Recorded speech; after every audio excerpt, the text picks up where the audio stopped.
Steve, about 1,200 people, the who's who of downtown Seattle's business industries, gathered at the newly expanded Seattle Convention Center earlier this evening in hopes of receiving some good news about the direction that downtown Seattle's heading in 3 years after it was hit so hard by COVID-19. So here's what I learned about the focuses of revitalization.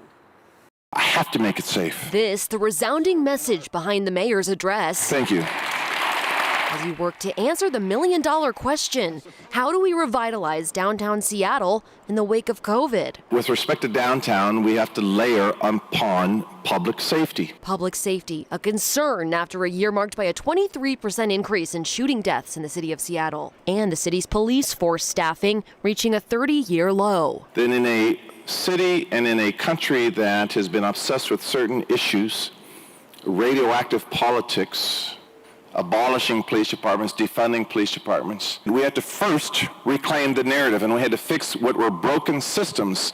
Not to mention a historic fentanyl crisis. We've lost more individuals within the city of Seattle to overdose deaths than we did to COVID since the beginning of the pandemic. Think about that. And most of those overdose deaths right now are driven by fentanyl. We need urgent action on this crisis. Mayor Harrell's promising change. There are significant laws that will be changed, that we will push. Without specifying what those laws are, though he did say this about his council. I'm trying to help them communicate a little better amongst themselves. I mean, I understand, I was on the council for 3 terms, I get it.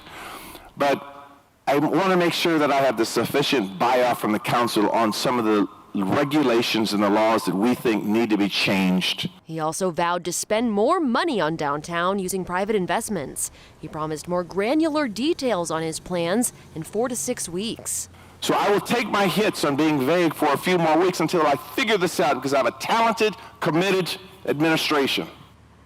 It's worth noting that Mayor Harrell will have to accomplish this with a very different council come the end of the year, as nearly half of the current council have announced they are not seeking re-election. Reporting live, I'm Maddie White. Steve, back to you.